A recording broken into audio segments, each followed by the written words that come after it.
الرحمن الرحیم الحمدللہ رب العالمین والصلاة والسلام علی سید الاولین والآخرین وعلی آلہ واصحابہ اجمعین ومن تبعہم بإحسان الی یوم الدین اما بعد۔ محترم حضرات، دینی بھائیوں بہنوں، کل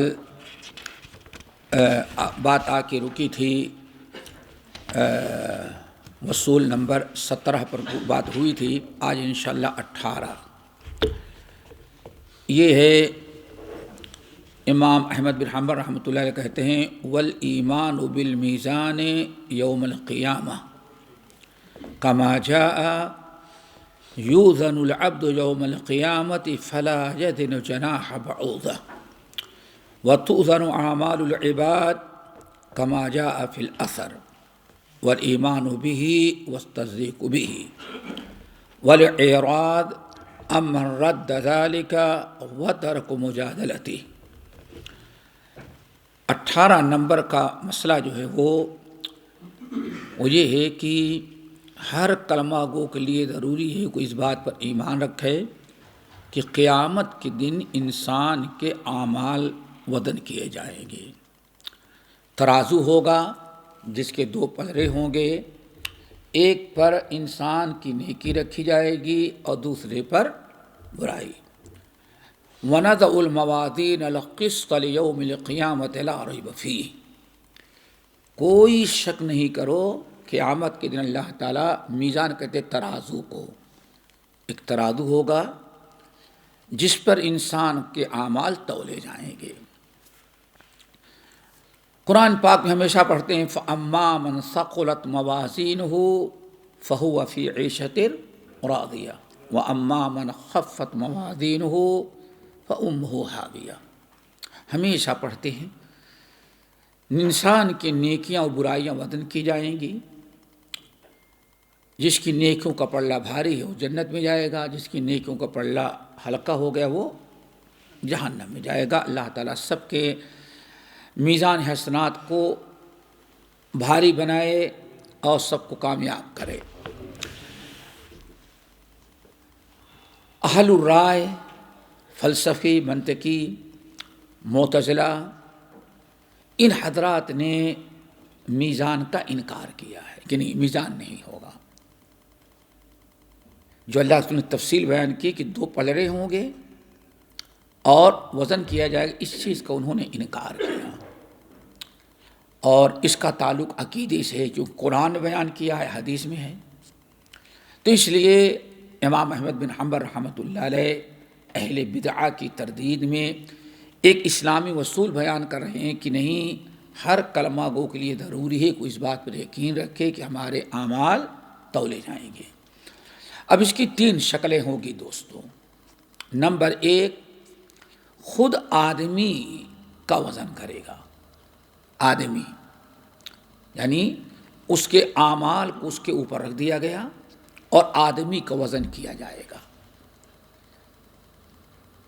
اللہ تعالیٰ کھڑا کرے گا، اس کو وزن کرے گا۔ قرآن پاک سورۃ الکہف کی آیت برابر سنتے اولئک الذین کفروا بآیات ربہم، اور آگے ہے فلا نقیم لہم یوم القیامۃ وزنا۔ ان کو ایسے جہنم میں ڈال دیں گے، ان کی برائیاں ہی برائیاں، ان کو وزن کرنے کی کیا ضرورت ہے۔ آپ لوگوں نے حدیث سنی ہوگی کہ عبداللہ بن مسعود رضی اللہ تعالیٰ عنہ کی، جیسے ہمارے ہاں پولیو کی بیماری آتی ہے، بچپنے میں ان کی ایک ٹانگ خراب ہو گئی تھی، بڑی داغ پتلی سی ٹانگ تھی ان کی۔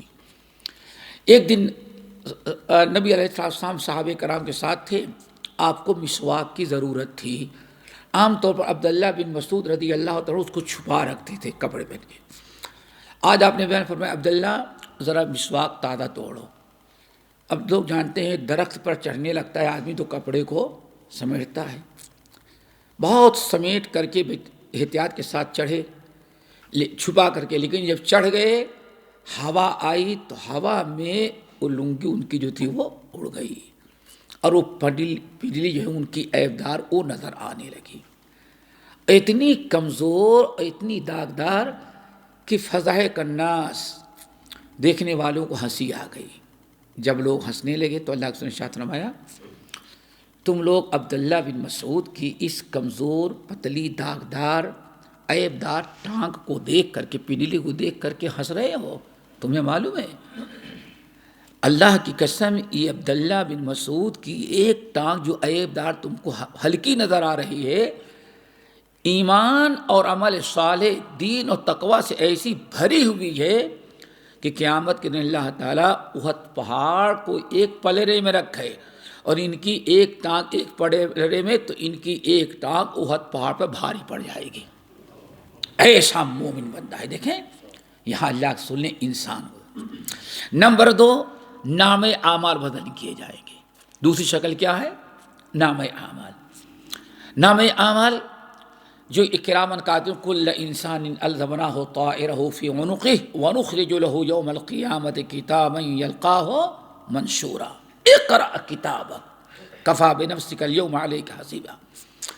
انسان کے نام اعمال جس پر فرشتے لکھتے ہیں وہ سب محفوظ ہے، اور اللہ تمہارے گلے میں ٹانگا ہوا ہے، قیامت کے بتائیں گے۔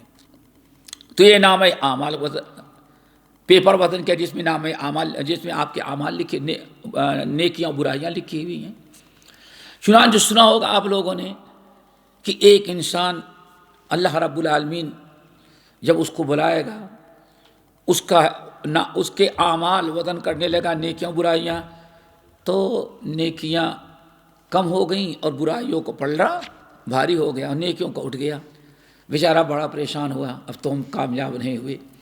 تو اللہ ارشاد فرماتے ہیں دیکھو یہ 99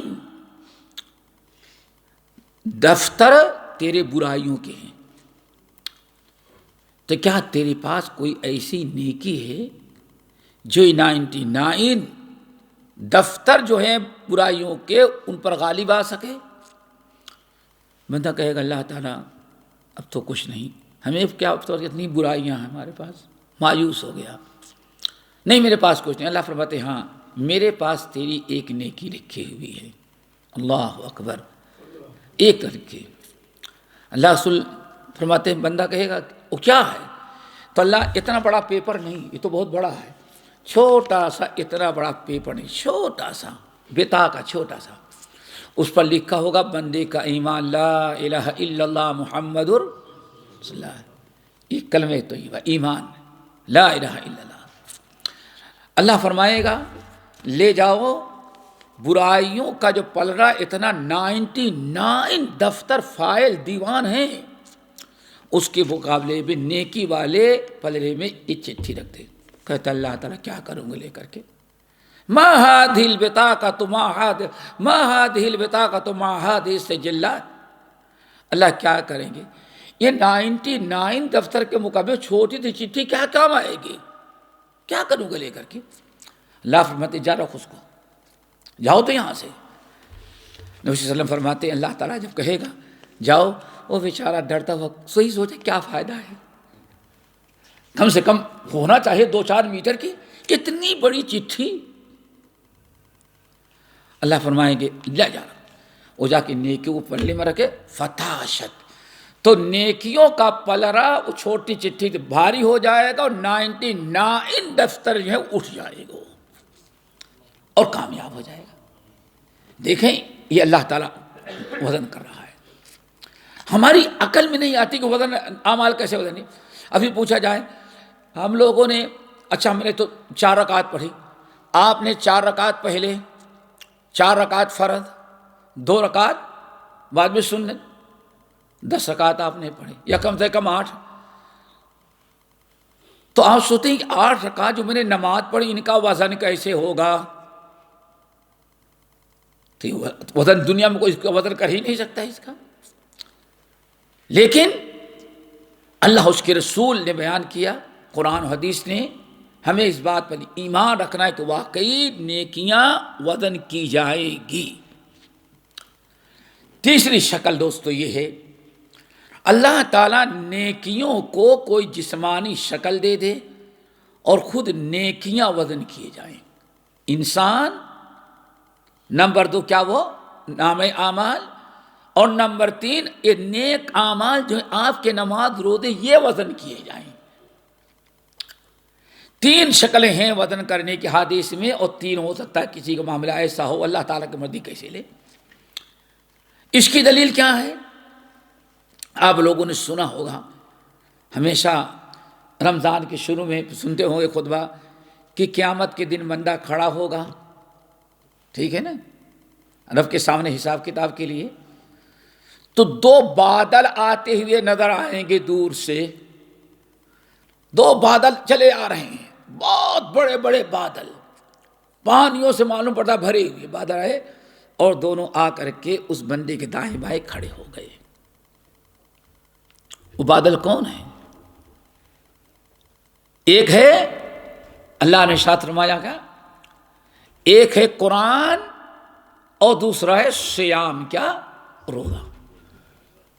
دیکھیں بادلوں کے مانند انسان کا قرآن، اور بعض روایتوں میں کیا ہے، اقرأ الزہراوین، سنتے ہوں گے رمضان میں، فیقول القرآن، قرآن کہے گا یا رب انی منعت، اے اللہ انی منعت عن النوم، یہ بندہ میں قرآن ہوں جو پڑھا کرتا تھا، زندگی میں تلاوت کیا، میں نے رات میں اس کو نیند اور آرام سے روک رکھا تھا۔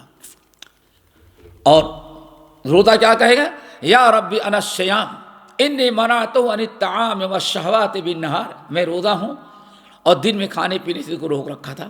دیکھیں دونوں بات بھی کر رہے ہیں، اور جسمانی شکل میں ان اللہ علی کل شیء قدیر۔ تو اس طرح سے یاد رکھیں، دو تیسری شکل ایک اللہ تعالیٰ نام اعمال کو خود وزن کرے، نیکیوں کو وزن کرے، برائیوں کے تمہارے کتنے کنٹل کتنی کے، اللہ بہتر جانتا ہے۔ کیسے کرے گا؟ ہم اپنے عقل سے سمجھیں گے تو پیچھے پڑھ چکے قرآن و حدیث میں جو آ گیا آمنا و صدقنا، ہو تمہاری عقل میں نہ آئے تو تصدیق کرو، اس کا انکار نہیں کرو، اور یہ کہو اللہ عالم بمرادی، اللہ بہتر جانتا ہے کہ کیسے ہوگا، بس اللہ کی ذات پر۔ لیکن جب عقل پرست ہو گئے تو کیا مطلب، کوئی سپر مارکیٹ ہے جو تول کر کے دے گا انسان، نیکیاں ایسے اللہ مارکیٹ لگائے گا، انکار کرے گا، مذاق اڑائے گا۔ لو مسلمانوں کو تو عقیدہ ہے ان کا کہ وہاں ایک ترازو ہوگا، سامان کی طرح جیسے بنیا تولتا ہے دکان والا، وہ تول کر کے دیکھا، یہ سب عقل مندی نہیں ہے، یہ انسان کو تباہ و برباد اور عقیدے کی خرابی ہے۔ دوستو ہمارا عقیدہ کیا ہونا چاہیے، آمنا و صدق، اللہ اس کے رسول نے بیان کیا، گرچہ ہماری عقل وہاں تک سمجھ نہیں پا رہی ہے، لیکن ہماری عقل کا قصور ہوگا، اللہ اس کے رسول کا فرمان 100% اچھا ہوگا۔ اللہ تعالیٰ ایمان رکھنے کی توفیق نصیب فرمائے۔ 19 بڑی پیاری بات، دعا کرو اللہ تعالیٰ سب کو نصیب فرمائے۔ وَأَنَّ اللَّهَ تَعَالَى يُكَلِّمُ الْعِبَادَ يَوْمَ الْقِيَامَةِ لَيْسَ بَيْنَهُ وَبَيْنَهُ ترجمان، اس بات پر ایمان ہونا کہ قیامت کے دن اللہ تعالیٰ بات کرے گا بندوں سے، اور کیسے؟ اللہ اکبر، بہت ساری چیزیں۔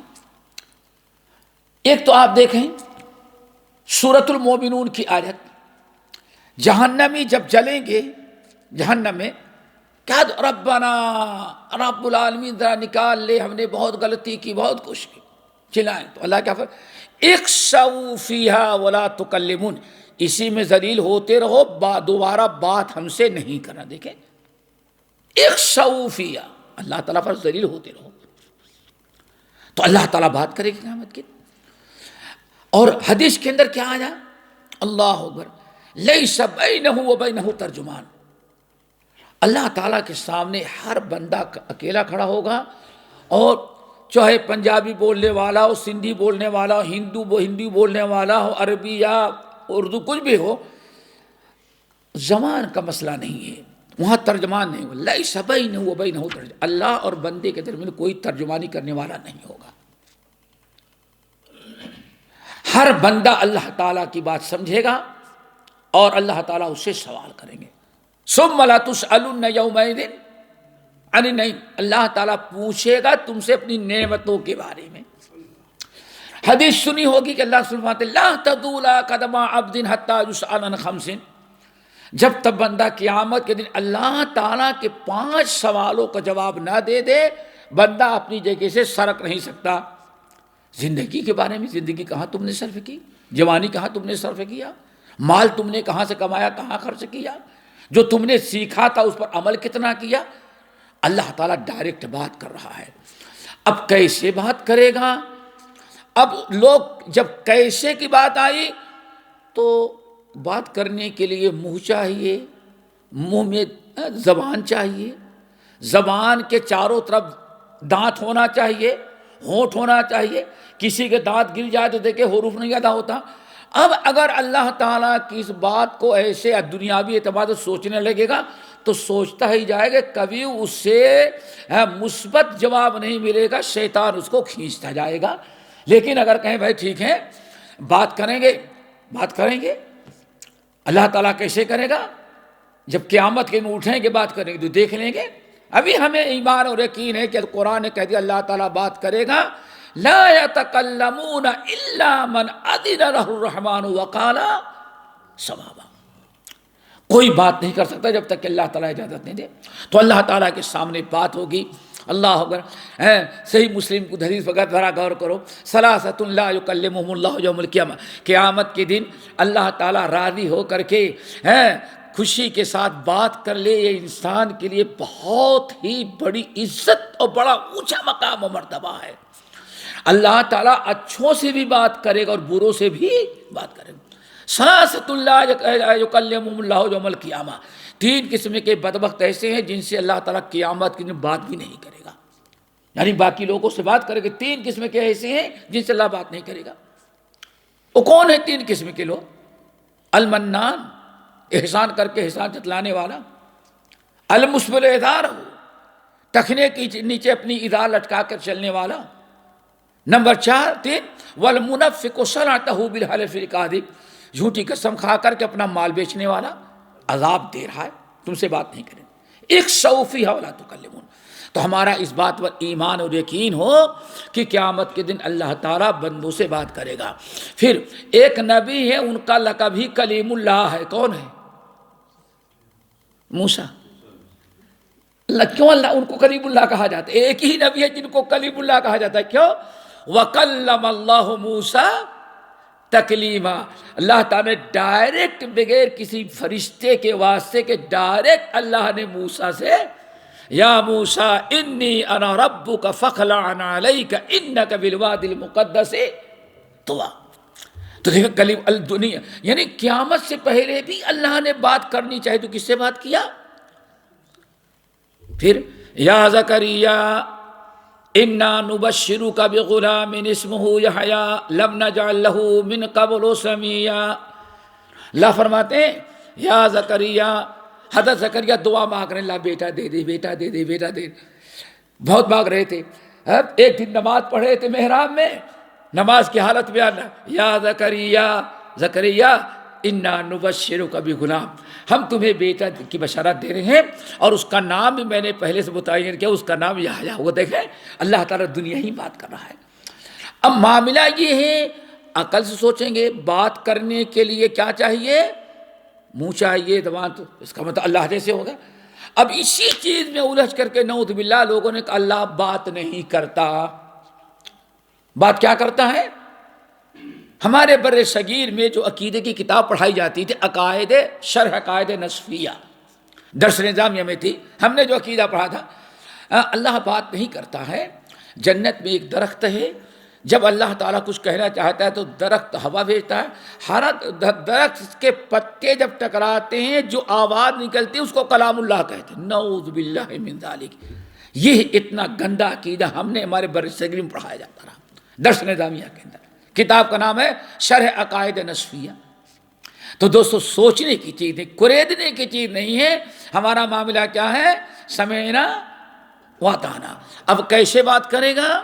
لیس کمثلہ شیء، ہم کچھ نہیں بتا سکتے۔ کیوں؟ بہرحال اللہ کی ہر چیز نرالی ہوتی ہے، پتہ نہیں کیسے بات کرے گا، کیفیت ہمیں معلوم نہیں، اتنا معلوم ہے کہ بات اللہ کرتا ہے۔ اللہ اکبر۔ اللہ تعالی ہم سب کو یقین رکھنے تو نصیب فرمائے۔ نمبر 20 دوستو، 20 نمبر کا وصول وہ کیا ہے؟ اس بات پر یقین رکھا جائے کہ اللہ تعالیٰ اپنے نبی کو حوض کوثر عطا کریں گے۔ اللہ تعالیٰ سب کو نصیب کرے۔ سنا ہوگا نبی علیہ السلام خانہ کعبہ ہے، ایسے بیٹھے ہوئے ہیں، اللہ اکبر، اچانک صحابہ سے بات کر رہے تھے، اچانک آپ کا سر جھکنے لگا، اسے جھکنے لگا، اور تھوڑی دیر میں دیکھا تو پسینہ پسینہ، پسینے سے شرابور۔ جب نبی علیہ السلام وہی نازل ہوتی ہے، ایک صحابی کہتے ہیں نبی علیہ السلام سفر میں تھے، آپ کو آرام کرنا تھا، تکیہ نہیں، میرے ران پر آپ سر رکھ کر کے سو گئے۔ کہتے ہیں وہی کا نزول جب شروع ہوا تو معلوم پڑتا ہے کہ میرے اس ران پر کوئی پہاڑ رکھ دیا ہے، دب جائے گی، اتنا وزن بڑھ جاتا تھا آپ کا۔ آپ اونٹنی پر، اونٹ کتنا طاقتور ہوتا ہے، اونٹ پر بیٹھے ہیں، وہی کا نزول ہونے لگا تو اونٹنی بھی بیچاری تنگ آ کر کے اپنے وزن اتنا آپ کا بڑھ گیا کہ وہ بھی اپنے منہ زمین پر ٹیک دے، اتنا وزن بڑھ جاتا۔ حضرت عائشہ کہتی سردی، کڑاکے کی سردی ہو رہتی تھی، لیکن جو ہے یہ کا نزول ہو تو اللہ رسول کی پیشانی سے پسینہ بہنے لگتا تھا۔ اِنَّا سَنُلْقِي عَلَيْكَ قَوْلًا ثَقِيلًا، بہت مشکل چیز تھی۔ اچانک سر جھکائے اور پسینہ پسینہ شرابور۔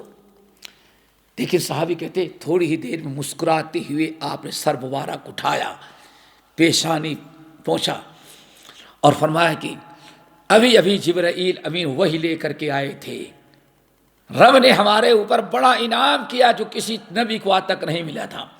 پھر آپ نے تلاوت کی بسم اللہ الرحمن الرحیم انا اعطیناک الکوثر فصل لربک وانحر ان شانئک هو الابتر نازل ہوا۔ اللہ تعالیٰ نے فرمایا اے نبی ہم نے آپ کو حوض کوثر دیا ہے، اور حوض کوثر سینکڑوں میل، یعنی یوں سمجھیں ایک انسان تیز رفتار سواری سے اس کنارے سے یہاں سے دوسرے کنارے جتنا لمبا سفر طے کرتا ہے اتنا لمبا اور چوڑا وہ حوض ہے، حوض ہے۔ اور اللہ کے رسول نے ارشاد فرمایا اس کی جو دیواریں بنی ہیں اللہ اکبر، وہ موتیوں سے، اور جو مٹی نظر آ رہی ہے اس کو اسے اٹھا لے تو کائنات میں کسی مشک عنبر کے اندر وہ خوشبو نہیں۔ اور آپ نے ارشاد فرمایا اکثر من عدد نجوم السماء، رات کی اندھیری رات میں آسمان کے ستاروں کے جتنے تم کو نظر اس سے بھی زیادہ اللہ تعالیٰ نے وہاں پیالے رکھے ہیں چاندی اور سونے کے، جو قیامت کے دن بھر بھر کے جس سے لوگ پانی پیئیں گے۔ حوض کوثر ہے، اور جس نے حوض کوثر پی لیا اس کو پیاس نہیں لگے گی۔ دیکھیں قرآن بھی ہے اور حدیث دونوں میں تذکرہ کس کا ہے؟ حوض کوثر کا۔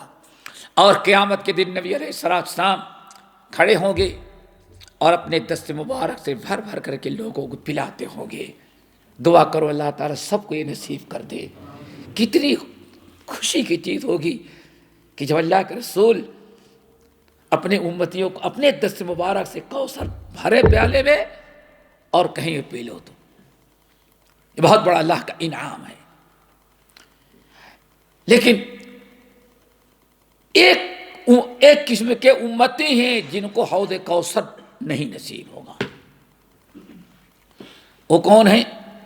بخاری، مسلم، سنن، موطا امام مالک احمد کی روایت، الا لا یضادن، لوگو ذرا بچو، کچھ لوگ ایسے ہوں گے قیامت کے دن حشر کے میدان میں ہمارے پاس آئیں گے، حوض کوثر پر آنا چاہیں گے تاکہ پئیں، لیکن کچھ فرشتے کھڑے ہوں گے ان کو مار مار کر کے بھگاتے ہوں گے۔ کیسے؟ جیسے دیہات میں کبھی ہوں گے، جانتے ہیں آدمی اپنے جانور کو پانی رکھتا ہے پینے کے لیے تو دوسرے کے جانور پیاسے دوڑ کے آتے ہیں پینے کے لیے، تو پانی والا مالک کیا کرتا ہے؟ دوسرے کے جانور کو مار مار کر کے بھگاتا ہے، اپنے جانور کا پانی پینے نہیں دیتا۔ آپ نے فرمایا جیسے وہ انسان جانور کو مار مار کے بھگاتا ہے کہ میرے جانور کا پانی پی نہ سکے، ایسے ہی حوض کوثر پر آئیں گے، لیکن فرشتے مار مار کر کے ان کو بھگاتے رہیں گے، لیکن میں اپنی پہچان لوں گا کہ میرے امتی ہیں۔ فرشتے جس کو مار مار کے بھئی ہمارے امتی ہیں، کیوں؟ پیشانی پر گٹھا ہوگا، سمجھ گئے نا، پیشانی نماز پڑھنے کے آثار ہوں گے، وضو کے یہ دونوں ہاتھ دونوں پیر چہرے جو وضو میں دھلے جاتے ہیں چمکتے ہوں گے، اللہ رسول پہچان لے گے کہ ہمارا امتی ہے، لیکن فرشتے نہیں آنے دے رہے ہیں۔ جب نبی علیہ السلام دیکھیں کہ میرے امتیوں کو فرشتے روک رہے ہیں، آپ بڑے زور سے پکاریں گے، اصحابی اصحابی ہلمو ہلمو ہلمو الیہ ہلمو الیہ، فرشتے آ جاؤ، امتیوں آ جاؤ آ جاؤ۔ جب فرشتے روکیں گے تو اللہ فرمائے گے چھوڑ دو، ہٹو فرشتوں، اصحابی میرے ماننے والے لوگ ہیں۔ فرشتے کہیں گے ہاں ہے تو آپ کے ماننے والے، لیکن اللہ کا حکم ہے یہ حوض کوثر پر آپ کے قریب نہیں جا سکتے۔ اللہ رسول فرمائے کیوں نہیں آ سکتے؟ تو کہیں گے فرشتے انک لا تدری ما احدثوا بعدک، آپ کو پتا نہیں کہ آپ کے دنیا سے آ جانے کے بعد انہوں نے کیسی کیسی بدعتیں ایجاد کر رکھی تھی، عقیدے میں، عمل میں، اسلام میں جس نے بدعت ایجاد کیا، کتنے بھی صدقہ خیرات کر سکے لیکن قیامت کے حوض کوثر کے قریب وہ نہیں آ سکتا۔ اللہ تعالی ہم سب کو محفوظ رکھے۔ تو دوستو اسی لیے ہمیں حوض کوثر پر بھی ایمان رکھنا ضروری ہے۔ اللہ رسول نے اس کی صفات بیان کی ہیں، لمبائی چوڑائی بیان کی ہیں، اس کی پانی کی صفات بیان کی ہے، سب ضروری ہے، وضاحت کر دی ہے۔ ہمارا کام ہے ایمان رکھنا اور اس بات پر یقین رکھنا کہ قیامت کے دن اللہ تعالیٰ نے آپ کو جو حوض کوثر دیا ہے آپ کے دست مبارک سے تمام امتیوں کو ملے گا، بشرطے کہ شرک و بدعت سے بچنے والا ہو۔ اگر بدعتی ہے تو اللہ تعالیٰ کے ہاں وہ محروم کر دیا جائے گا۔ نمبر 21 عقیدہ بڑا اہم ہے دوستو، عذاب قبر۔ کیا ہے عذاب قبر؟ کہا جاتا ہے بھائی قبر کا حال کون جانے؟ نہیں، مردہ جانے۔ بھائی آپ کے ہاتھ میں سے مشہور ہے، قبر کا حال مردہ جانے، اور مردہ کبھی پلٹ کے آیا نہیں کہ بتا سکے ہاں کیا کیا ہوا ہمارے ساتھ، سمجھے؟ اس لیے ہم کو تو بس ایمان رکھنا ہے، ایک غیب کا ایمان ہے، ایمان بالغیب ہے۔ قبر میں عذاب ہوتا ہے، اور قبر کو اگر دیندار انسان ہے تو قبر کو اللہ تعالیٰ اتنی وسعت دے دیتا ہے کہ حیث ینتہی البصر، ایک انسان کی نگاہ جہاں تک کام کرتی ہے اتنی لمبی چوڑی قبر اللہ تعالیٰ اس کی کشادہ کر دیتے ہیں، الحمدللہ، اتنی کشادہ۔ اور پھر اللہ فرماتے کیا آتے ہیں وَافْتَحُوا لَهُ بَابًا مِّنَ الْجَنَّةِ، جنت کی ایک کچھ کھڑکیاں اس کے قبر میں کھول دو۔ اب سویا ہوا ہے، جنت کی خوشبو بھی آ رہی ہے، جنت کی ہوائیں بھی آ رہی ہیں، جنت کا مزہ بھی مل رہا ہے، اور اتنے مزے کی نیند سوئے گا وہ کہ ہزاروں سال سویا ہوا ہے، لیکن جب قیامت کے دن اٹھے گا کہے گا من بعثنا من مرقدنا، کس نے ہمیں جگا دیا، تھوڑی دیر نیند ہی پوری کرنے دیا۔ اللہ تعالیٰ دوستو اگر جنت قبر ہماری درست ہو جائے تو یقین جانو کہ وہ بھی درست جائے گا۔ اتنی مزیدار نیند ہوگی کہ من بعثنا من مرقدنا، میں تو سویا ہوا تھا، اتنی گہری نیند آرام کی، لیکن تھوڑے ہی دیر سونے دیا، پتہ نہیں کس نے ہم کو اٹھا کر کے نیند ہماری خراب کر دی۔ ہزاروں سال سوئے گا لیکن پتہ کیا چلے گا، منٹوں میں سویا ہوا ہے۔ تو بڑی مزیدار چیز ہے۔ اس کے برخلاف اگر انسان کے اعمال درست نہیں تو عذاب قبر، قبر جو ہے وہ تنگ کر دی جاتی ہے، اور آپ منبر پر بیان کر رہے تھے جب قبر دبوچتی ہے تو اس کی پسلیاں اس طرح سے، یہ پسلیاں جو ہیں ایسی دائیں والی بائیں جانب، بائیں جانب والی دائیں جانب نکل جاتی ہیں۔ یہ ایک مسلمہ اصول ہے۔ اگر انسان کی قبر، انسان کے اعمال درست نہیں تو عذاب ہی ملے گا۔ کیا ہوگا؟ فافرشوہ من النار، دیکھو یہ جو مٹی ہے اس مٹی کو جہنم کی آگ بنا دو، فافرشوہ من النار، اور جہنم کے بچھونا اس کے نیچے بچھاؤ، وفتحوا لہ بابا من النار، اور جہنم کی ایک کھڑکی کھول دو تاکہ جہنم کی آگ برابر آتی رہے اس کو۔ اللہ تعالیٰ یہی عذاب قبر اللہ تعالیٰ اس سے محفوظ رکھے۔ اللہ اکبر۔ دوستو عذاب قبر سے ہمیشہ پناہ مانگو، اللہ سے پناہ مانگا کرتے تھے۔ عذاب قبر بالکل برحق ہے، منکر نکیر برحق ہیں، لیکن کچھ لوگوں نے جو عقل پرست ہیں، ہم جب تک کسی چیز کو دیکھتے رہے ایمان نہیں رکھتے۔ ابھی ہمارے پہلے بھی انکار کرتے رہے، ابھی دور حاضر میں آج سے چند سال قبل کراچی سے ایک فرقہ پیدا ہوا تھا جماعت المسلمین، اللہ نے نیست و نابود کر دیا، نیست و نابود۔ ان کا مین ٹارگیٹ تھا، یہ تھا کہ عذاب قبر جھوٹا ہے، جس عذاب قبر کا تذکرہ ہے وہ یہ قبر نہیں کوئی اور قبر ہے۔ اللہ اکبر۔ تو پہلے بھی عذاب قبر انکار کرتے تھے، اور صرف عقل کیا، جیسے شاید آپ لوگ نہ دیکھے ہوں، بڑے خوش نصیب ہے یہاں تو میں بتا سکتا، پاکستان میں ہوگا، انڈیا کے بعد شہر ایسے ہیں جو بڑے، جہاں جگہ کی کمی ہے تو ایک قبر میں مردہ صرف 3 مہینے تک رہتا ہے، 3 مہینے کے بعد دوسرے مردے کو اسی میں دفنایا جاتا ہے، جیسے بامبے وغیرہ ہے، تو وہاں جگہ کی کمی، آبادی زیادہ۔ تو ابھی کرونا میں تو بہت ایسا ہوا، کتنے قبرستان فل ہو گئے، تو اسی ایک میں کئی۔ تو اب کہتے ہیں دیکھو ہم نے قبر کو کھودا لیکن نہ مردہ نظر آیا، نہ کوئی عذاب نظر آیا، نہ منکر نکیر نظر آئے، نہ کوئی گرمی نظر آئی، ہم کو مٹی نظر آئی۔ کہتے یہ ہمارا مشاہدہ تجربہ ہے کہ عذاب قبر اگر ہوتا تو کچھ نہ کچھ اسے آثار ملتے۔ اپنی عقل اور اپنا تجربہ کیا تو ایک تو یہ ہے کہ جب اللہ اس کے رسول نے واضح کر دیا کہ عذاب قبر ہوتا ہے، اللہ رسول نے ارشاد میں عذاب قبر ہوتا ہے لیکن تم کو دکھایا نہیں جا سکتا، کیوں؟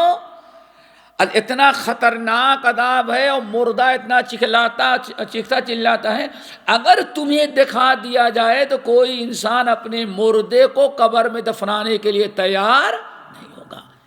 ان اللہ تعالی حکیم ہے، ہر چیز میں حکمت رکھی ہے۔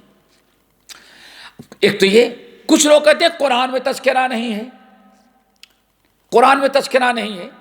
بھائی کیوں نہیں قرآن میں تذکرہ ہے؟ کیا خیال ہے، کہیں ہے تذکرہ؟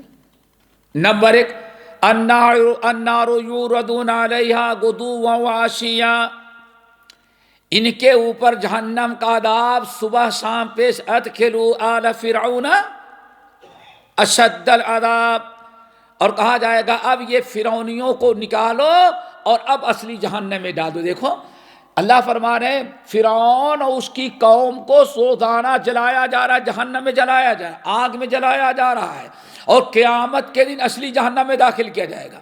یہی عذاب قبر ہو رہا ہے۔ حالانکہ فرعون کی لاش پڑھیے، کچھ آپ کو نظر نہیں آ رہا ہے، اس کا مطلب قرآن کہہ رہا ہے کہ ہاں فرعون کو عذاب ہو رہا ہے، عذاب قبر ہو رہا ہے، گرچہ فرعون آپ کو نظر، اس کا عذاب آپ کو نظر نہیں آ رہا ہے۔ ایک تو یہ۔ نمبر 2 میرے بھائیوں، الہاکم التکاثر، آگے کیا ہے؟ آگے پڑھو نا، کلا سوف تعلمون ثم کلا الہاکم التکاثر حتی زرتم المقابر کلا سوف تعلمون ثم کلا سوف تعلمون۔ تم لوگ دنیا کے اندر اتنے پھنسے رہے، ایک دوسرے سے آگے بڑھنے کا چکر، یہاں تک مر گئے، کہاں تک پہنچا دیا کہ تم کو قبرستان تک۔ کلا سوف تعلمون ثم کلا سوف تعلمون، اب قبر میں آئے، اب تم کو پتہ چلے گا۔ کیا پتہ چلے گا؟ ہمارے بڑے بھائی بیٹھے ہیں، ان کا بیٹا مسجد میں آئے، دیکھیں کسی کے پاکٹ میں ہاتھ ڈال رہا ہے، اپنی عزت بچاتے ہیں، یہاں تو آنکھ دکھا کر کے اس کو ڈانٹ دیتے ہیں، پھر کہتے ہیں اچھا گھر چلو تب بتائیں گے تم کو کیا کریں گے. یعنی ابھی یہاں مارے گے تو کیوں مار رہا ہے، کیوں مار رہے بیٹے کو. اگر کہہ دے چوری کر رہا تھا فلاں کا پاکٹ مار رہا تو بدنامی ہوگی. اس لیے بدنامی سے بچنے کے لیے بچے کو یہاں کہتے چلو گھر تب پتہ چلے گا. کیا مطلب ہے، مہمانی کریں گے، گھر چلو تب پتہ چل. جیسے گھر میں داخل ہو اب پٹائی شروع کر دی. اللہ فرما رہے ہیں بڑے عذاب قبر کا انکار کر رہے تھے. الہاکم التکاثر حتی زرتم المقابر کلا سوف تعلمون. اب آئے مر کر کے قبر سے، اب تمہیں پتہ چلے گا. کیا پتہ چلے گا؟ آئی بات سمجھ، ہے عذاب قبر کی نہیں؟ اب تمہیں پتہ چلے گا جو دنیا میں تو نے برائیاں کی تھی. تو عذاب قبر دوستو برحق ہے، ہمیں اس پر ایمان رکھنا، یقین رکھنا اس بات کی ضروری ہے. نبی صلی اللہ علیہ وسلم نے ارشاد فرمایا ان هذه الامه تفتن فی قبورها. میری امت کا عذاب میری امت کو عذاب کہاں دیا جائے گا؟ قبر کے اندر. پھر میرے بھائی نبی صلی اللہ علیہ وسلم نے عذاب قبر سے پناہ مانگی ہے. جب عذاب قبر ہے نہیں تو پناہ کو مانگا کرتے تھے آپ. یہ سارے دلائل ہیں کہ مرنے کے بعد قبر کے اندر عذاب ہوتا ہے. اللہ کے رسول نے ارشاد فرمایا حفرۃ من حفر النار اور روضۃ من ریاض الجنہ. یہ جہنم جو قبر جو ہے یا تو جنت کی ایک کیاری ہے یا جہنم کا ایک ٹکڑا ہے. عذاب قبر سے پناہ مانگتے تھے. عثمان بن عفان جس کے بارے میں کل سنا صحابہ کرام کا معاملہ ہے، دین ان سے سیکھے. حضرت عثمان بن عفان کے بارے میں آتا ہے جب قبر کی زیارت کرنے کے لیے جاتے، زیارت کرتے تو اتنا روتے تھے کہ داڑھی تر ہو جاتی تھی. جنت و جہنم کا تذکرہ ہو تو اتنا نہیں روتے، لیکن عذاب قبر کا تذکرہ ہو تو فوراً روتے. جہنم سے زیادہ ان کو عذاب قبر کی فکر تھی، اتنا روتے تھے عثمان بن عفان کی داڑھی تر ہو جاتی. لوگوں نے کہا حضرت اتنے جہنم کی آیات، عذاب نار کی آیات بیان پڑھی جاتی سنتے ہیں، آپ کو اتنا رونا نہیں آتا، لیکن قبر کا نام لے لیا جائے تو آپ کو اتنا رونا آتا ہے. تو کیا کہا کہ پتہ چلے کہ میرے ان کانوں نے سنا ہے قبر ہی آخرت کی سب سے پہلی منزل ہے. یہاں جو عذاب میں پکڑ لیا گیا تو آنے والا جہنم کا عذاب اس سے بڑا ہوگا. فمن نجا منہا فما بعدہ ایسر منہ. اور جو جہنم کے عذاب قبر سے بچا لیا گیا تو اس سے زیادہ کہیں جہنم کے عذاب سے بھی بچ جائے گا. تو دوستو عذاب قبر برحق ہے، اس میں دو قسم کی رائے نہیں ہونی چاہیے. ایمانیات سے اس کا تعلق ہے. اس لیے ایک کتاب کا حوالہ دیتے ہیں. ہمارے ہاں بر صغیر میں ہر مدرسے کے اندر کتاب پڑھائی حدیث کی مشکات المصابیح، ترجمہ بھی ہے، بڑی جامع کتاب ہے مشکات المفاتیح. امام بغوی رحمت اللہ علیہ نے اس کو عذاب قبر کو کتاب الایمان میں ذکر کیا ہے. اس بات کی طرف اشارہ کرنا کہ جیسے فرشتوں کو ہم نہیں دیکھتے ایمان رکھتے ہیں، جنت کو ہم نہیں، جنت و جہنم کو نہیں دیکھا ایمان رکھتے ہیں، ایسے قبر کے عذاب کو ہم نہیں دیکھتے لیکن ایمان رکھتے ہیں. گویا کہ عذاب قبر کا تعلق ایمان بالغیب سے ہے. اور میرے بھائیو غیب پر ایمان رکھنا ہی نجات کا ذریعہ ہے. الف لام میم ذالک الکتاب لا ریب فیہ ھدی للذین یؤمنون بالغیب. غیب پر ایمان رکھنا سب سے پہلا عمل ہے. ھدی للمتقین الذین یؤمنون. متقین کا نجات پانے والوں کا سب سے پہلی علامت قرآن نے کیا بیان کیا ہے؟ صفت یؤمنون بالغیب، وہ غیب پر ایمان رکھتے ہیں. تو اس کا تعلق دوستو غیب سے ہے اور ہمیں اس پہ عقل نہیں لڑانی چاہیے. ایمان بالغیب وہی ہے جس کو ہم نے نہ دیکھا ہے، بس سنا ہے، دیکھا نہیں ہے. باقی انشاءاللہ ثم لترونہا عین الیقین، ثم ہے نا اپنی آنکھوں سے دیکھ لیا جائے، دیکھ لیں گے انشاءاللہ. نمبر 22 بڑا اہم مسئلہ شفاعت. نبی صلی اللہ علیہ وسلم کی شفاعت پر ایمان رکھنا. قیامت کے دن حشر کے میدان میں نبی صلی اللہ علیہ وسلم کو اللہ تعالیٰ شفاعت کبریٰ عطا کرے گا. اس پر ہم سب کا ایمان ہونا چاہیے. شفاعت اللہ تعالیٰ کو نبی کو دے گا اور نیک لوگوں کو دے گا, مومنوں کو دے گا, لیکن سب کے مراتب الگ ہوں گے. عام طور پر شفاعت کا مطلب یہاں شفاعت کبریٰ ہے. شفاعت کبریٰ کیا ہے؟ قیامت کے, صحیح بخاری مسلم کی روایت, قیامت کے دن حشر کے میدان میں سورج جو بالکل قریب ہوگا, انسان اپنے گناہوں کے مطابق پسینے میں ڈوبا ہوگا, بڑے پریشان ہو جائیں گے. جب تنگ آ جائیں گے تو لوگ کہیں گے یار اتنے دن تک یہاں ہم کھڑے ہوئے ہیں, الف سنۃ مما تعدون, ایک دن کتنا بڑا ہوگا؟ 1000. اور دوسری بات یہ 50 الف سنہ, ایک سال, قیامت کا ایک دن 50,000 سال کا. اللہ اکبر, کتنا بڑا ہوگا. تو کہیں گے بہت تنگ آ گئے, کوئی سفارش کر دیتا تو نجات مل جاتی. اب جو کچھ سوجھ بوجھ والے لوگ ہوں گے وہاں حشر میں, تو کہیں گے سب سے بہتر یہ ہے کہ سب سے زیادہ محبت باپ اپنے بیٹوں سے کرتا ہے. جتنے ہم لوگ ہیں سب کس کے بیٹے ہیں؟ اصل میں آدم کے بیٹے ہیں. تو چلو آدم کو حشر کے میدان میں ڈھونڈتے ہیں اور آدم سے کہتے ہیں کہ بابا ذرا سا اللہ تعالیٰ سے شفاعت کرے, جہنم میں بھی ڈالے لیکن حشر کے میدان سے مصیبت مل جائے. اب اس سے زیادہ برداشت نہیں کر سکتے ہم لوگ. سب لوگ مشورہ کر کے جائیں گے آدم علیہ السلام کے پاس. آدم علیہ السلام کے پاس گئے, آپ ذرا سفارش کر دیں, بہت تنگ آ چکے ہیں حشر کے میدان میں, اللہ تعالیٰ سے سفارش کریں کہ اس معاملہ ختم کرے جلدی. آدم علیہ السلام کہیں گے بھائی دیکھو یہ میرے بس کی بات نہیں ہے, مجھے ڈر لگا ہے کہ میں جاؤں اللہ تعالیٰ سے تم لوگوں کی شفاعت کرنے کے لیے, تو اللہ کہیں پوچھ لے کہ آدم درخت کا پھل کھانے سے منع کیا تھا, تم نے کیوں کھایا؟ تو ایسا نہ ہو میری پکڑ ہو جائے, اس لیے میں تو نہیں جا سکتا. دیکھو اس کام کو اگر کوئی انجام دے سکتا ہے تو نوح علیہ السلام. کون؟ حضرت فَإِنَّهُ أَوَّلُ الرُّسُلِ, چونکہ سب سے پہلے رسول کون ہے؟ وہ نوح ہیں. پہلے رسول کا مطلب سب سے پہلے رسول تو آدم تھے, نوح علیہ السلام سب سے پہلے رسول ہیں. مطلب یہ کہ کفر اور شرک دنیا میں پھیل جانے کے بعد کفر اور شرک کی مٹانے کے لیے سب سے پہلے جو نبی بھیجے گئے وہ کون تھے؟ حضرت نوح. تو حضرت نوح علیہ السلام کے پاس آئیں گے ڈھونڈتے ہوئے, حضرت بابا آدم کے پاس, انہوں نے آپ کے پاس بھیج دیا.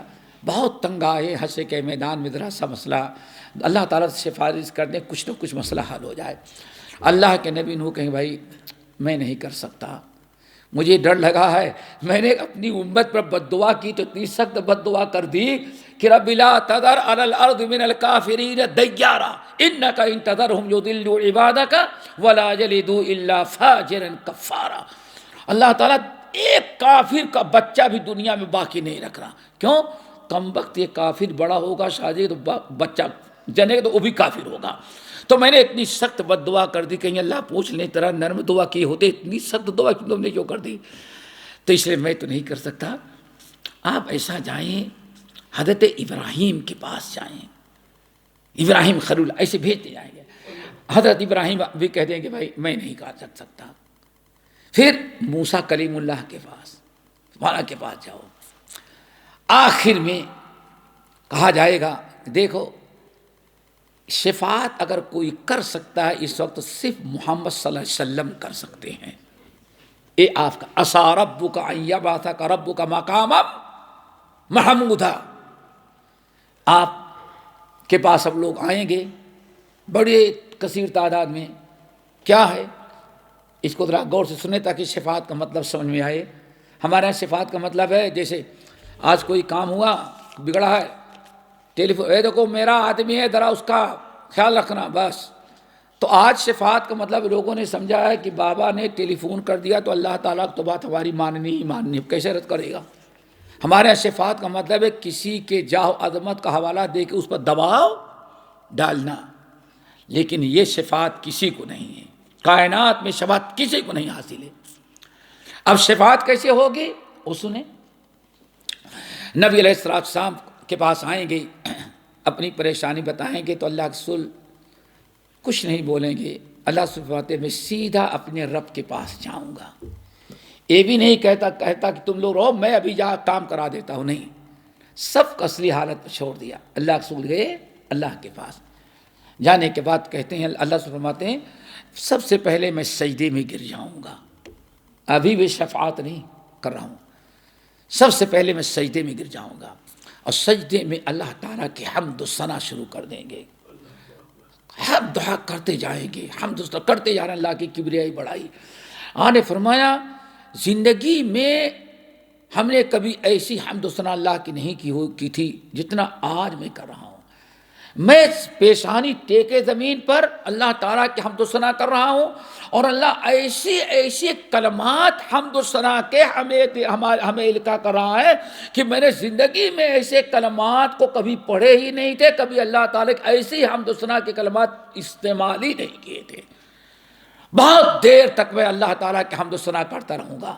پھر اللہ تعالیٰ فرمائیں گے یا محمد ارفع راسک، اے محمد صلی اللہ علیہ وسلم اپنا سر مبارک اٹھائیے، اشفع تو شفع، آپ شفاعت کریں، آج آپ شفاعت کریں گے تو آپ کی شفاعت قبول کریں گے، سل تعطا، آج جو آپ مانگیں گے آپ کو دیا جائے گا۔ اللہ اکبر، سنا ہوگا میرے بھائیوں، یہ سب سارے انسانوں کے اللہ کے رسول کی رحمت مہربانی۔ اللہ کے رسول فرمایا ہر نبی کو اللہ تعالیٰ نے ایک دعا دی، جو کچھ مانگنا ہے مانگ لو، لیکن ایک ہی دعا ہے دے دیں گے۔ اللہ تعالیٰ نے ہم کو بھی دی۔ صحابہ کرام نے پوچھا پھر آپ نے کیا مانگا؟ تو اللہ سے فرمایا میں نے، اللہ نے دیا، میں نے اس کو محفوظ رکھا ہے، قیامت کے دن حشر کے میدان میں کبائر گناہ کرنے والے ہمارے امتی جو جہنم میں جائیں گے، اس دن میں یہ دعا استعمال کروں گا تاکہ میرے امتی جہنم سے آزاد ہو جائیں۔ اب آپ سر اٹھائیں گے تو نبی علیہ السلام فرماتے ہیں اللہ تعالیٰ حساب کتاب کر کے ان کا معاملہ ختم کر دے۔ پھر اللہ تعالیٰ حساب، دیکھیں یہاں آپ کو اس کو شفاعت بالاذن، کیا ہے شفاعت بالاذن، ہی یاد رکھیے گا۔ اور یہ بڑا نقطہ ہے، میں آج تک کسی سلف نے شفاعت کا انکار نہیں کیا۔ شفاعت کا انکار کرنے والا کافر ہو جائے گا، قرآن کا انکار، حدیث کا انکار۔ من ذا الذی یشفع عندہ الا باذنہ، شفاعت کا انکار نہیں کیا۔ اور آج ہمارے ہاں بریلوی طبقہ جو ہے شاہ اسماعیل شہید کو سب سے پہلے جو کافر بنایا اور بے دین ہونے کا فتویٰ دیا، جو آج تک ان کی دشمنی پر اڑے ہوئے ہیں۔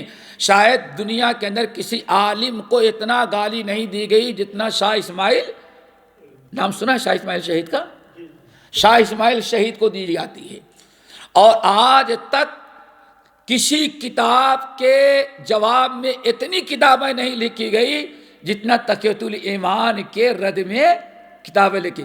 کہتے ہیں ہمارے بریلی بھائی، کہتے ہیں ہمارے آقا اعلیٰ حضرت نے 200 کتابیں لکھی تقیۃ الایمان کے رد میں۔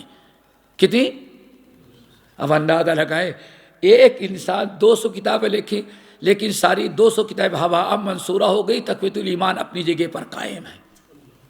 جاء الحق وزهق الباطل ان الباطل کان زہوقا، سب مٹ گئی اور تقویۃ الایمان باقی ہے۔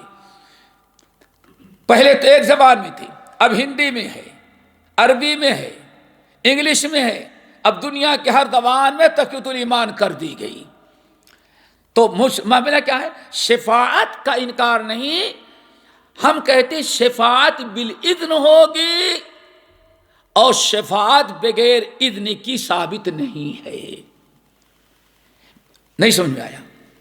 یعنی اللہ کے رسول شفاعت کریں گے، لیکن کب؟ اللہ کی اجازت مل جانے کے بعد۔ من ذا الذی یشفع عندہ الا باذنہ وکم من ملک فی السماوات، یہی آیت شیخ، لا تغنی شفاعتہم الا من بعد ان یأذن اللہ لمن یشاء ویرضی۔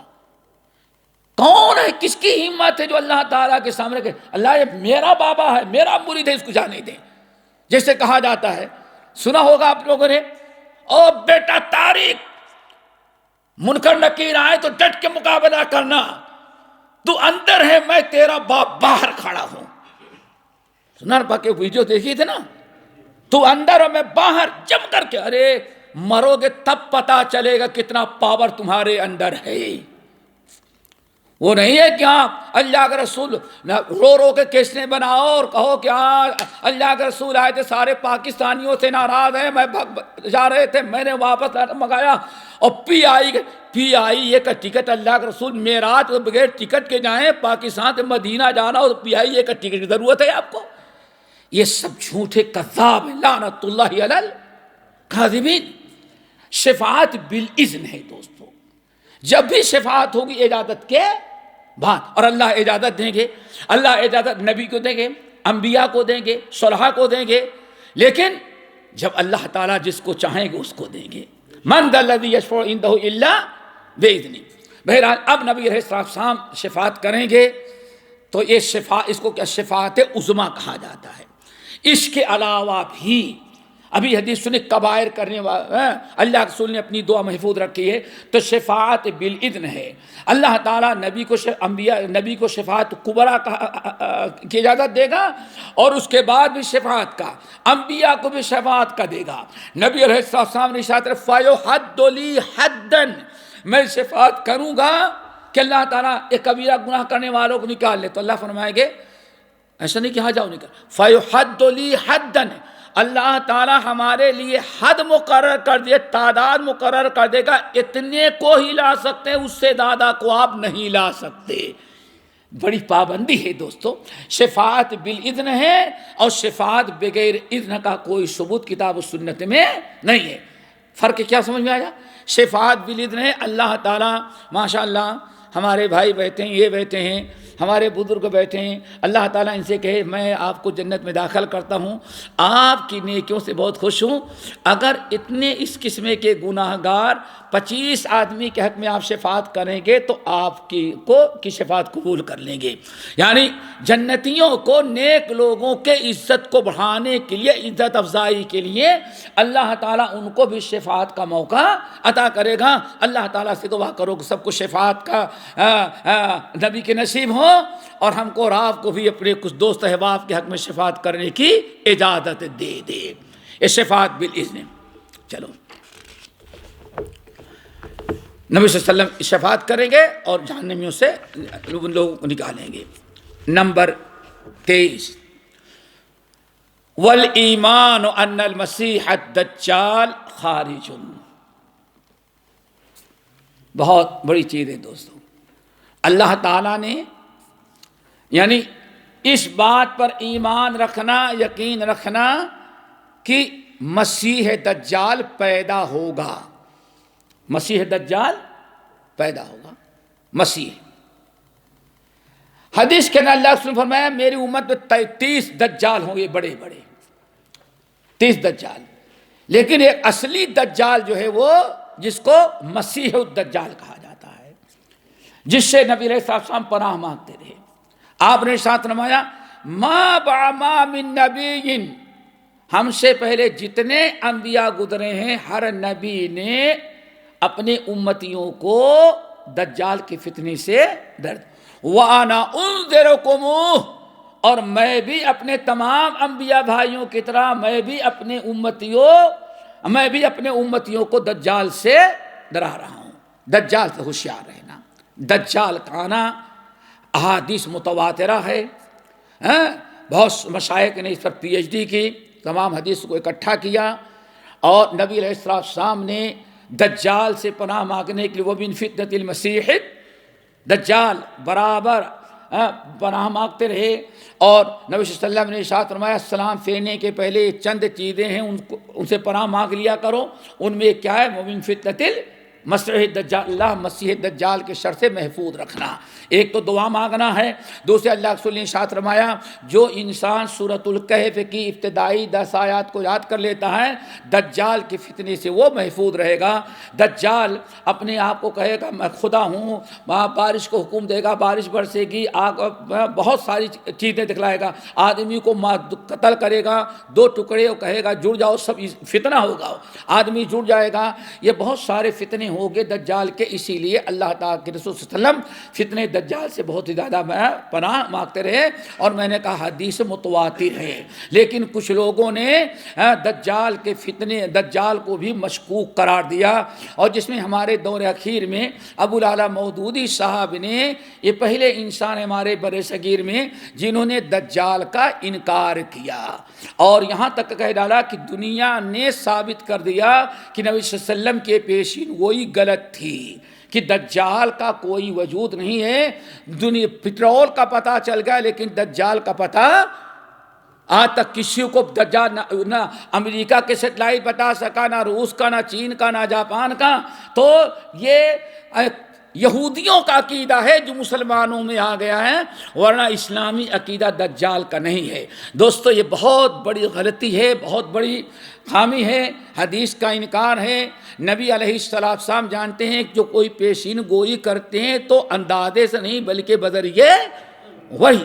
آپ نے ارشاد فرمایا ہمیں نہیں، ما من نبی، ہم سے پہلے کوئی نبی ایسا نہیں گزرا ہے جس نے اپنے امت کو دجال کے فتنے سے نہ ڈرا، ہر نے ڈرایا ہے، ہر انسان نے ڈرایا۔ اور تمیم داری رضی اللہ تعالیٰ عنہ کی حدیث پڑھے صحیح مسلم کے اندر، واقعی انہوں نے سمندری سفر کر رہے تھے، ایک ایسے علاقے میں گئے جہاں جنگلوں میں جہاں کوئی آبادی نہیں، اور ایک جگہ پہنچے تو دیکھا کہ ہاں انسان جکڑا ہوا ہے، اور اس نے کہا ہم دجال ہیں۔ پوری صحیح مسلم کی حدیث موجود ہے۔ اسی پر تمام سلف اور خلف کا، سلف صحابہ کے زمانے سے لے کر کے آج تک ایمان اور یقین ہے، شک شبہ کی بات نہیں ہے۔ کہاں ہے اللہ بہتر جانتا ہے، قیامت کے دن، قیامت کے قریب آئے گا، اور اس کو قتل کون کریں گے؟ حضرت عیسیٰ علیہ السلام۔ تو فتنہ دجال گرچہ نظر نہیں آتا، اللہ کے رسول نے یہاں تک کہہ دیا کہ اس کی پہچان کیا ہوگی؟ وہ ایک آنکھ تو بالکل، آدمی کبھی اندھا ہوتا ہے تو یہ حصہ بنا رہتا ہے، لیکن وہ کانا ایسا ہوگا کہ یہ حصہ بنا ہی نہیں، پورا ایسے پلاسٹر کیا ہوا ہوگا۔ ایک آنکھ ہوگی اور بالکل ایسے جیسے برابر ہوتا ہے نا، یہاں سے لے کر کے حصہ برابر ہوگا، آنکھ ہی نہیں بنی ہوگی اس کی۔ آپ نے علامت، اور مکتوب بین یدیہ، اور بین عینیہ، اور دونوں آنکھوں کے درمیان کیا لکھا ہوگا؟ کافر۔ کیا؟ کافر ہے۔ یہ علامت و نشانی اتنی تفصیل کے ساتھ اللہ کے رسول نے بیان کیا ہے۔ اللہ کے رسول یہودیوں کی باتیں سن کر کے شک و شبہ کے ساتھ ہی یقین کے ساتھ وما ینطق عن الہوی ان هو الا وحی یوحی، تو اس لیے اس پر ایمان اور یقین ہونا چاہیے کہ آنے والا ہے۔ نمبر 24، عیسیٰ ابن مریم علیہ السلام قیامت کے دن قیامت دجال آسمان سے آئیں گے اور اپنے ہاتھوں سے باب لد پر اس کو قتل کریں گے۔ یعنی دجال کا فتنہ جو ہوگا، دجال کو قتل کون کرے گا؟ حضرت عیسیٰ۔ تو نزول عیسیٰ بھی برحق ہے، اسے کہتے ہیں مسئلہ نمبر 24، نزول عیسیٰ بھی برحق ہے۔ عیسیٰ علیہ السلام اللہ نے بیان فرمایا کہ ما قتلوہ یقینا ما صلبوہ، یہ یہود لوگ دعویٰ کرتے ہیں کہ عیسیٰ کو قتل کیا، عیسیٰ کو سولی پر لٹکایا گیا۔ اللہ نے فرمایا یہ جھوٹی بات ہے، وما قتلوہ یقینا، یقینی طور پر یاد رکھنا عیسیٰ کو قتل کوئی نہیں کر سکا، بل رفعہ اللہ الیہ، بلکہ اللہ نے ان کو مکمل اٹھا لیا ہے۔ جب ہمارے ہاں مرزا غلام احمد قادیانی پیدا ہوا اور بیچ میں ظاہر کیا میں ہی وہ مسیح عیسیٰ ہوں، جس کو دوبارہ زمین میں آنے کا کی خبر دی گئی ہے۔ تو اس موقع پر اللہ جزائے خیر دے، علامہ ابراہیم سیالکوٹی رحمۃ اللہ علیہ کی قبر کو نوروں سے بھرے، انہیں تقریباً 250 صفحے کی بہترین علمی کتاب لکھی اور کہا کہ یہ بالکل غلط ہے، تو کذاب ہیں، اور عیسیٰ علیہ السلام کے جو نزول کا ہے آسمان پر ہے، ان کے نزول کا وقت آیا نہیں، نزول کی ایک کیفیت ہے۔ اور الحمدللہ کہا جاتا ہے، بڑی دلچسپ بات یہ ہے کہ مرزا غلام احمد قادیانی اس بہت چیلنج کرتا تھا کہ میں مسیح ہوں، میں مسیح ہوں۔ پہلے کہا مجدد ہوں، پھر اس کے بعد کہا میں ملہم ہوں، پھر اس نے کہا کہ میں وہی جس مسیح کا لوگ انتظار کر رہے تھے وہی میں مسیح ہوں۔ اللہ اکبر۔ تو اس موقع پر اس کا میاں نذیر حسین محدث دہلوی رحمۃ اللہ علیہ سے اس نے مناظرہ ٹھانا کہ ہم آپ سے مناظرہ کریں گے۔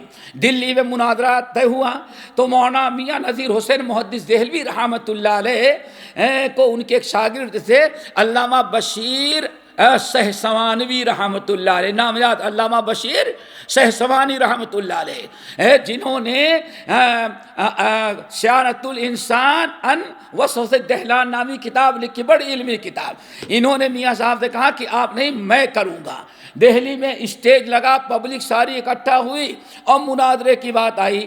جہاں عیسیٰ علیہ السلام کے نزول کی بات آئی، وہیں من اہل کتاب الا لیؤمنن بہ قبل موتہ، یہ آیت، اسے مناظرہ تھا۔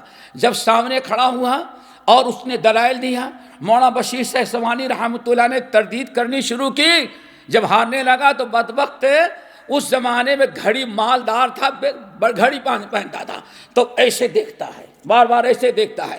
پھر جب دیکھا جواب نہیں مل سکتا تو کہا کہ میں معذرت چاہتا ہوں، ٹرین کا وقت ہے، میرے خسر صاحب آ رہے ہیں، میں ٹرین پر ان کو ریسیو کرنے کے لیے جا رہا ہوں۔ اتنا کہا اور اسٹیج سے اتر گیا۔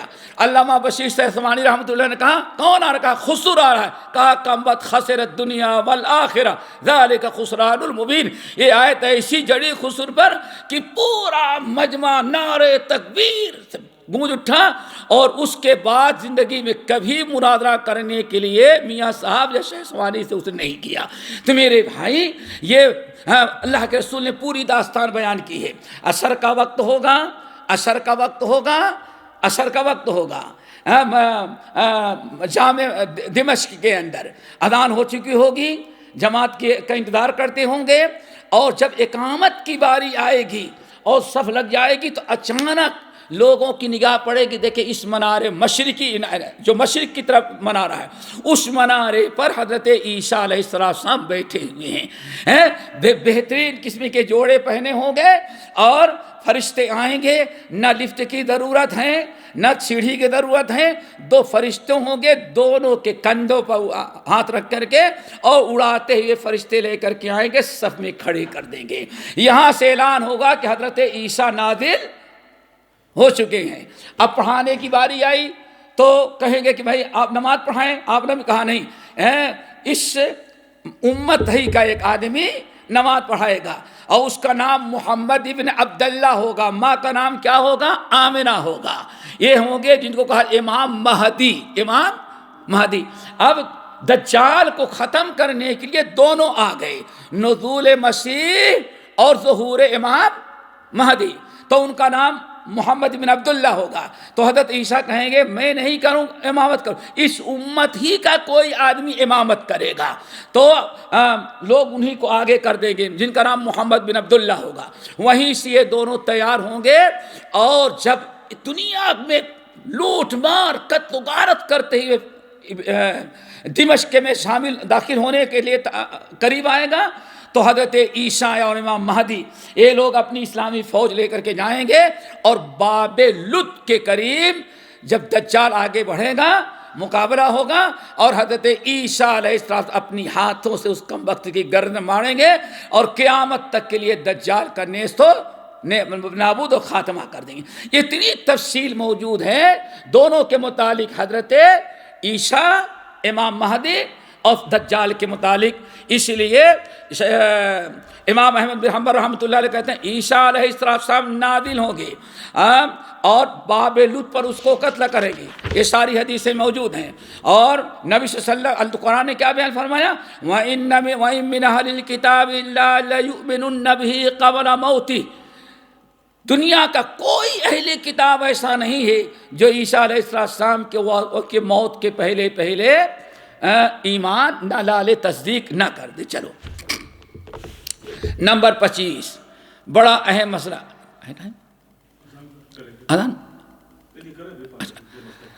نمبر 25 والایمان قول وعمل یزید وینقص کما جاء فی الخبر. ایک بڑا مارکت المعارہ مسئلہ ہے.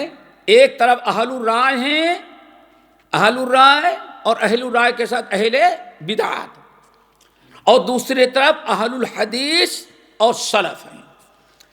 ایمان گھٹتا بڑھتا ہے کہ ایمان نہیں گھٹتا بڑھتا، یہ مسئلہ ہے. نمبر 2 اعمال ایمان میں داخل ہیں، عمل کو بھی ایمان کہا جاتا ہے کہ نہیں، یا داخل نہیں ہے. تو سلف کا کہنا ہے، اہل الحدیث کا، اعمال ایمان کا ایک حصہ ہے، ایمان گھٹتا ہے اور بڑھتا ہے. جدید و ینقص، ایمان ایک جیسا نہیں رہتا، ایمان گھٹتا بھی ہے اور بڑھتا بھی ہے. کہا جاتا ہے، بہت سارے دلائل ہیں. وَيَزِيدُ اللَّهُ الَّذِينَ اهْتَدَوْا هُدًى. اللہ فرماتے ہیں جو لوگ ہدایت پر ہیں، ایمان لائے ہیں، اللہ تعالیٰ ان کے ایمان کو اور بڑھا دیتا ہے. وَإِذَا تُلِيَتْ عَلَيْهِمْ آيَاتُهُ زَادَتْهُمْ ایمانا. یہ ایمان والے ہیں، جب ان کے اوپر قرآن و حدیث پڑھ کے سنائی جاتی تو ان کا ایمان بڑھ جاتا ہے. پتہ چلا ایمان گھٹتا بھی ہے اور تجربہ کر لیں. جمعے کو خطبہ سنتے ہیں، درس سنتے ہیں، یہاں ایمان کی کچھ اور کیفیت رہتی ہے، باہر جانے کے بعد ایمان کی کیفیت کچھ اور ہو جاتی. مشاہدہ ہے ایمان گھٹتا و بڑھتا ہے، اور اعمال جو ہے ایمان میں شامل ہیں. اور بڑی پیاری بات حدیث سنا دیتے ہیں مثال کے طور پر کہ جتنی نیکیاں سب کو قرآن و حدیث ایمان کہتا ہے. نماز کو قرآن نے کیا کہا ہے؟ ایمان ہے. جتنی نیکیاں ہیں ہر نیکی کو کیا کہا جاتا ہے؟ ایمان ہے. پوچھا گیا یا رسول اللہ مل ایمان مل یقین؟ فرمایا مل ایمان الیقین والایمان کلہ. سارا ایمان تو کیا ہے؟ یقین. وما کان اللہ لیضیع ایمانکم. کچھ لوگوں نے کہا یا رسول اللہ ہمارے باپ دادا تو مسجد اقصیٰ کی طرف نماز پڑھ رہے تھے، ابھی مکہ قبلہ نہیں بنایا گیا تھا، اور قبلہ آج بن رہا ہے. ہمارے ماں باپ جو مر چکے ہیں، قبلہ مکہ ہونے کے پہلے ان کا قبلہ تو غلط تھا، تو کیا ان کی نماز قبول ہوئی؟ تو اللہ نے فرمایا وما کان اللہ لیضیع ایمانکم، یعنی تمہارے باپ دادا کی کوئی ایمان یعنی کوئی نماز ضائع نہیں گئی. دیکھو قرآن نے یہاں نماز کو کیا قرار دیا ہے؟ ایمان. پھر وَلَٰكِنَّ اللَّهَ حَبَّبَ إِلَيْكُمُ الْإِيمَانَ وَزَيَّنَهُ فِي قُلُوبِكُمْ وَكَرَّهَ إِلَيْكُمُ الْكُفْرَ وَالْفُسُوقَ وَالْعِصْيَانَ. اللہ فرماتے ہیں اللہ نے اپنے فضل و کرم سے ایمان کی محبت تمہارے دلوں میں ڈال دی. ٹھیک ہے نا، ایمان کی محبت ڈال دی. اور پھر کفر کی، گناہ کبیرہ کی، گناہ صغیرہ کی نفرت تمہارے دل میں ڈال دی. دیکھیں ایمان پورے اسلام کو، ہر ایمانی چیز کو ایمان قرار دیا اس آیت میں اللہ تعالیٰ نے. یہاں تک اسلام کرنا بھی ایمان ہے، صدقہ کرنا بھی ایمان ہے، نماز پڑھنا بھی ایمان، ہر نیکی کو ایمان کہا جاتا ہے. پوچھا گیا یا رسول اللہ ای الاعمال افضل، سب سے بہترین عمل کیا ہے؟ آپ نے فرمایا الایمان، سب سے بہتر عمل کیا ہے؟ ایمان. دیکھیں عمل کو جہاں اللہ نے کیا کہا ہے؟ کہا رسول نے ایمان کہا. تو ہر نیکی ایمان ہے. اور پھر پڑھا ہے آپ لوگوں نے الایمان بضع و سبعون شعبہ، ایمان کی اتنی شاخیں ہیں 70 درخت سمجھتے ہیں نا، 70 شاخیں ہیں، ایک درخت ہے اس کی شاخیں ہیں، کتنی شاخیں ہیں؟ 70۔ اب آپ بتائیں سامنے ایک درخت ہوگا، پتا بھی درخت کا حصہ ہے، پتا بھی درخت کا حصہ ہے، ٹہنی بھی درخت کا حصہ ہے، اس کی لکڑیاں بھی درخت کا حصہ ہے، جڑیں بھی درخت کا حصہ ہے، تنا بھی درخت کا حصہ ہے۔ ذرا سوچئے کہ آپ نے اسے فرمایا سب سے ایمان کی 70 سے زیادہ شاخیں ہیں، سب سے بڑی شاخ کیا ہے؟ لا الہ الا اللہ۔ اور سب سے ادنا درجے کی شاخ راستے سے تکلیف دے کو، دیکھیں یہاں راستے سے تکلیف دے چیز کو ہٹانے کو اللہ تعالیٰ نے کیا فرمایا؟ یہ ایمان ہے۔ اب ذرا بتائیں ایمان ایک درخت کے مانند ہے، ذرا سوچیں تو جتنے پتے بڑھتے جائیں گے اتنا ہی زیادہ ہوتا جائے گا، اور جتنی پتیاں توڑتے جائیں گے، ڈالیاں توڑتے جائیں گے، اتنا گھٹتا جائے گا۔ قرآن و حدیث نے درخت کی اس مثال دی ہے، کلمے کے ایمان کی مثال کس سے دی ہے؟ درخت۔ تو جیسے درخت ماشاءاللہ آپ لوگ کہنا نہیں ہے، آج کتنی ہریالی آپ کے ہاں یو کے میں ہے؟ کہیں ہریالی نظر آ رہی درخت میں؟ درخت جو تنا نظر آ رہا ہے سوکھا ہوا، لیکن 2-4 گرمی کے موسم میں اوپر سے نیچے تک۔ اب آپ بتائیں ابھی سوکھا درخت نظر آ رہا ہے، اور پھر ابھی گرمی آئی تو درخت پورے ہرے بھرے۔ دیکھ کمی بیشی ہوتی رہتی ہے۔ ایسے ہی ایک انسان کلمہ پڑھ رہا ہے، مسلمان ہے، لیکن نماز نہیں پڑھ رہا ہے، ایمان تو ہے لیکن ایمان بڑا ناقص ہے۔ کیوں؟ ویسے ہی ہے جیسے درخت کا تنا تو کھڑا ہوا ہے لیکن نہ پھل ہے، نہ پتے ہیں، نہ شاخیں ہیں۔ آگے بات سمجھے؟ تو ایمان گھٹتا ہے اور ایمان بڑھتا ہے۔ اور ایمان قول کا، عمل کا، بلکہ سمجھ 3 چیزوں کے مجموعے کا نام کیا ہے؟ ایمان۔ یہ آخری چیز 3 چیزوں کا، صرف کلمہ پڑھ لینے کا نام ایمان نہیں، 3 چیزوں کے مجموعے کا نام کیا؟ ایمان۔ نمبر 1 اقرار باللسان، زبان سے اقرار کرنا۔ نمبر 2 تصدیق بالجنان، دل سے تصدیق کرنا۔ نمبر 3 والعمل بالارکان، اور اپنے اعضائے انسانی سے عمل کرنا۔ جب یہ 3 چیزیں اکٹھا ہوتی تو کیا کہا جاتا ہے؟ ایمان۔ اب ان 3 چیزوں میں جتنا جو زیادہ کرے گا اس کا ایمان ہائی ہوگا، جو کم کرے گا اس کا ایمان لو ہو جائے گا۔ اللہ تعالیٰ سے دعا کرو۔ باقی انشاءاللہ نماز کے بعد اقول قولی ھذا واستغفر اللہ من کل ذنب واتوب الیہ۔